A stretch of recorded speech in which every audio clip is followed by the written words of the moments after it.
नमस्कार, मैं Lalita Yadav, assistant professor geography.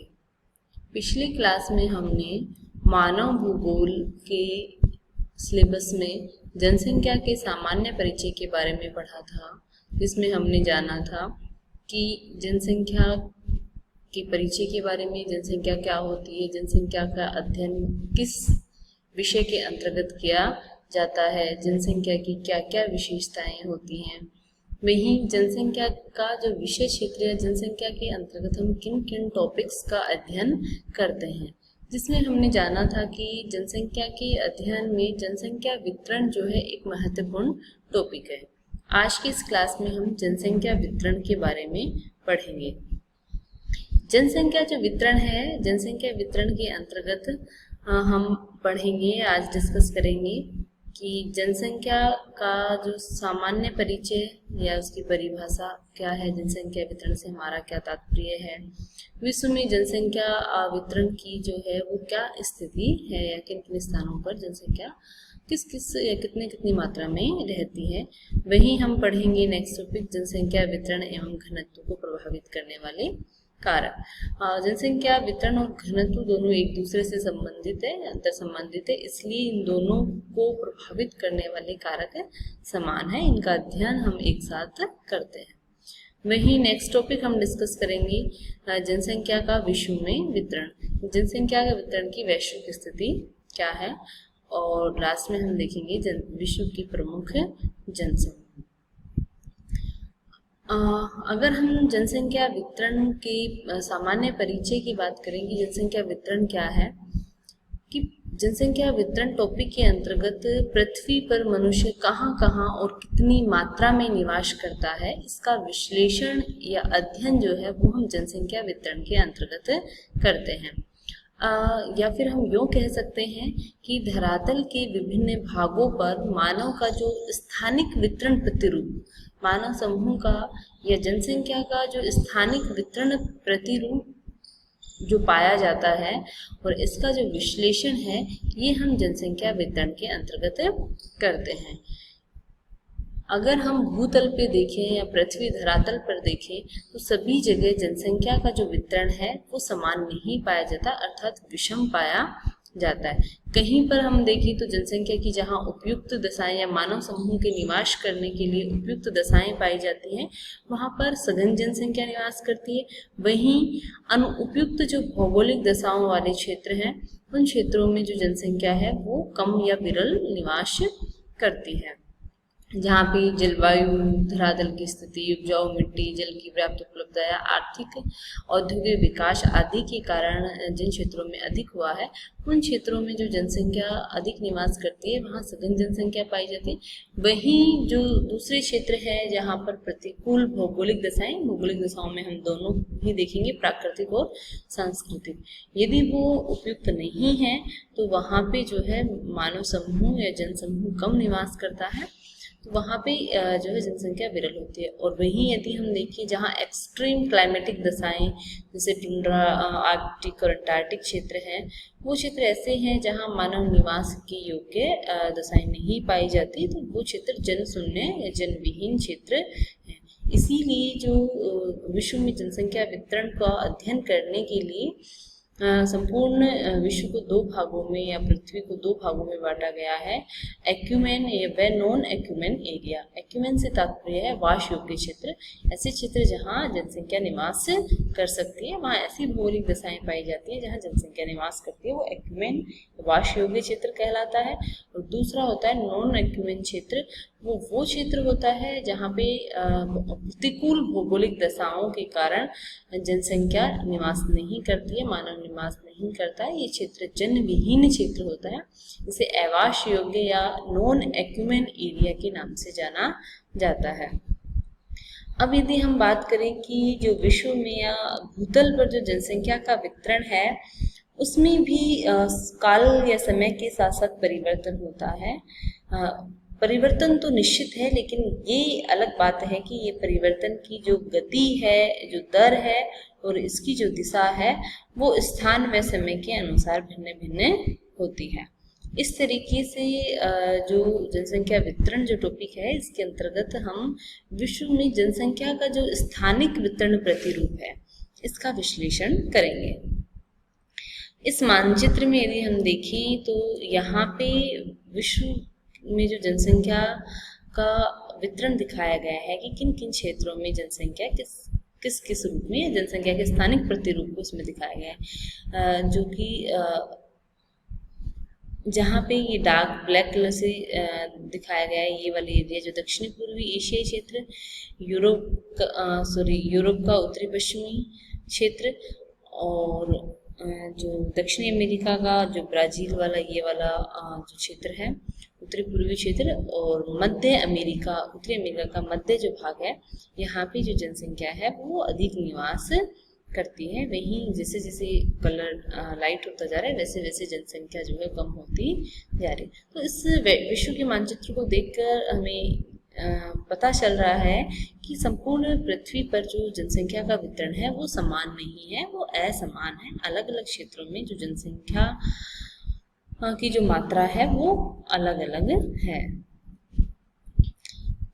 अब यदि हम बात करें कि जनसंख्या वितरण को प्रभावित करने वाले कारक, इसको समझने से पहले हमें जान लेते हैं कि जनसंख्या वितरण और घनत्व ये दोनों जो टॉपिक हैं एक दूसरे से अंतर संबंधित हैं। पृथ्वी की जिन क्षेत्रों के अंदर सघन जनसंख्या निवास करती है उन क्षेत्रों में डेफिनेटली जो जनसंख्या घनत्व है वो अधिक पाया जाता है, और जिन क्षेत्रों में विरल जनसंख्या या कम जनसंख्या निवास करती है वहाँ का जनसंख्या घनत्व कम पाया जाता है। क्योंकि जिस स्थान जहाँ उपयुक्त भौगोलिक दशाएं पाई जाती हैं जिस स्थान पर, वहाँ पे जनसंख्या सघन होगी, और वो सघन जनसंख्या उस क्षेत्र के ऊपर जो जनसंख्या अधिक निवास कर रही है तो उस क्षेत्र का जो जनसंख्या घनत्व है वो भी अधिक होगा। वहीं जिन क्षेत्रों के अंदर जो जनसंख्या कम निवास कर रही है वहाँ की भौगोलिक दशाओं के कारण, तो उस क्षेत्र में जो वहाँ का जो जनसंख्या घनत्व है वो भी कम होगा। इस तरीके से जो जनसंख्या घनत्व और वितरण है ये एक दूसरे से अंतर संबंधित हैं। कभी कभी तो इन दोनों को एक दूसरे का पर्यायवाची भी माना जाता है, क्योंकि इन दोनों को जो प्रभावित करने वाले कारक हैं वो समान है। इसलिए जनसंख्या के वितरण को प्रभावित करने वाले कारक ही जनसंख्या के घनत्व को प्रभावित करने वाले कारक है। आपके सिलेबस में दोनों ही टॉपिक है, जनसंख्या वितरण और जनसंख्या घनत्व। इसलिए हम इसी टॉपिक में जनसंख्या वितरण के साथ साथ जनसंख्या घनत्व को प्रभावित करने वाले कारकों का भी अध्ययन करेंगे। जनसंख्या वितरण एवं घनत्व को प्रभावित करने वाले कारकों को मोटे मोटे रूप से हम दो भागों में बांट सकते हैं। इस लेक्चर में हम केवल प्राकृतिक कारकों के बारे में डिस्कस करेंगे और अगले लेक्चर में हम मानवीय कारकों के बारे में डिस्कशन कर लेंगे। प्राकृतिक कारकों में पहला आता है धरातल या स्थलाकृति।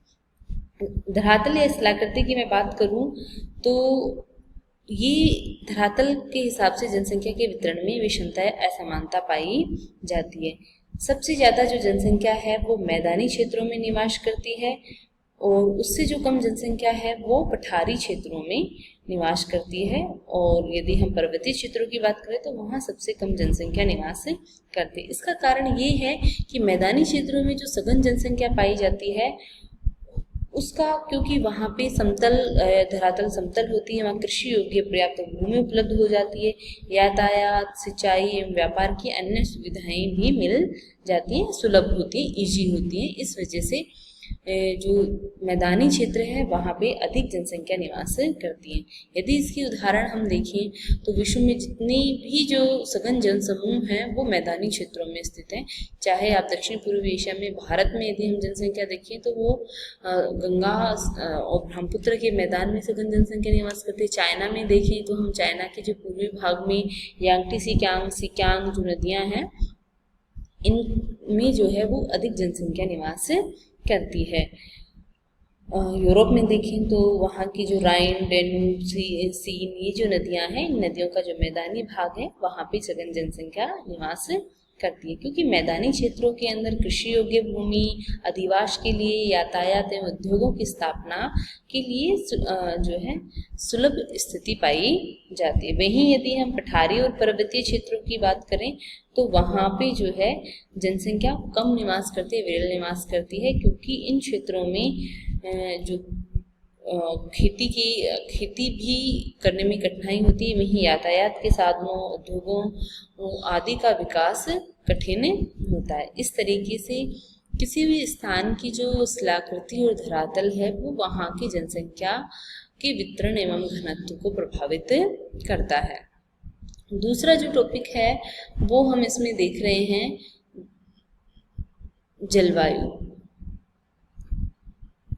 किसी भी स्थान की जो जलवायु है वो वहाँ के मनुष्य के स्वास्थ्य, उसके आवास, उसकी क्रियाओं को प्रभावित करती है। यदि हम देखें तो सबसे ज़्यादा जो इम्पैक्ट है मानव स्वास्थ्य, उसके अधिवासों पर और उसकी जो मानवीय क्रियाकलाप है उन सब पर जो है जलवायु का अधिक प्रभाव पड़ता है। जलवायु में हम तापमान, आर्द्रता, वर्षा, पवने और इन सब में जो वेरिएबिलिटी आती है, जो परिवर्तिता आती है, इन सब का प्रभाव जो है वो मानव की गतिविधियों या जनसंख्या पर पड़ता है।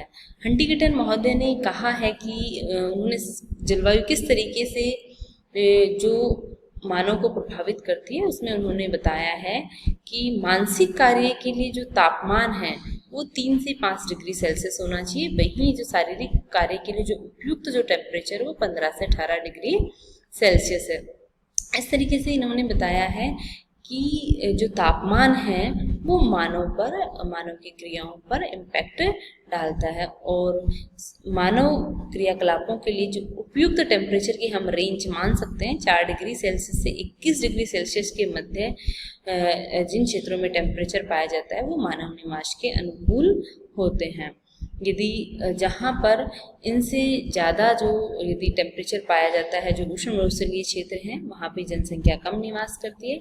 वहीं जो 4 डिग्री सेल्सियस से भी जहाँ कम टेम्परेचर पाया जाता है या जो आर्कटिक और अंटार्कटिका के जो सतत हिमाच्छादित क्षेत्र हैं उन क्षेत्रों में जनसंख्या निवास नहीं करती, या हम उन्हें कह सकते हैं निर्जन क्षेत्र है, क्योंकि यहाँ पे जो है वो जनसंख्या निवास के लिए प्रतिकूल दशाएं पाई जाती है। वहीं जलवायु में तापमान के अलावा जो दूसरा महत्वपूर्ण कारक है वो है आर्द्रता। आर्द्रता का जो बहुत बड़ा योगदान होता है किसी भी प्रदेश की वनस्पति व जीव जंतुओं के आवास के निर्धारण में। अधिक आर्द्रता वाले जो क्षेत्र हैं या अधिक शुष्कता वाले जो क्षेत्र हैं, दोनों ही क्षेत्र जो है वो उपयुक्त नहीं होते। जहाँ मॉडरेट प्रकार की आर्द्रता पाई जाती है वो कृषि उत्पादन के लिए अच्छे होते हैं। अत्यधिक उष्ण आर्द्र क्षेत्र या भूमध्य रेखीय जो क्षेत्र है वहाँ पे अधिक आर्द्रता पाई जाती है। इस कारण से कांगो, मेजन बेसिन जहाँ सघन घने वन पाए जाते हैं। वर्ष भर उमस भरा वातावरण होने के कारण यहाँ जनसंख्या कम निवास करती। दूसरा जो शुष्क क्षेत्र हैं, विश्व के जो मरुस्थलीय क्षेत्र हैं जैसे सहारा, कालाहारी, थार, गोबी मरुस्थल, ये ऐसे क्षेत्र हैं जहाँ पे आर्द्रता बहुत कम पाई जाती है। न्यून आर्द्रता के कारण यहाँ पे जो है मानव समूह कम निवास करता है। वहीं जो मानसूनी जलवायु वाला क्षेत्र है वहाँ पे जनसंख्या सघन निवास करती है। जैसे दक्षिण पूर्वी एशिया का आप उदाहरण ले सकते हैं, चीन, जापान, वियतनाम, कोरिया, भारत, इन क्षेत्रों में जो जनसंख्या है वो अधिक पाई जाती है। इस तरीके से हम कह सकते हैं कि वर्षा और जनसंख्या में सीधा सीधा संबंध पाया जाता है। जहाँ पे ज़्यादा वर्षा होती है वहाँ सघन जनसंख्या, जहाँ कम वर्षा होती है वहाँ पे जनसंख्या का वितरण और घनत्व दोनों ही कम होते जाते हैं। अब प्राकृतिक कारकों की जो नेक्स्ट टॉपिक है मृदा, खनिज पदार्थ, जलाशय स्थिति और मानवीय कारक, इनका डिस्कशन जो है हम अगले लेक्चर के अंदर करेंगे। धन्यवाद।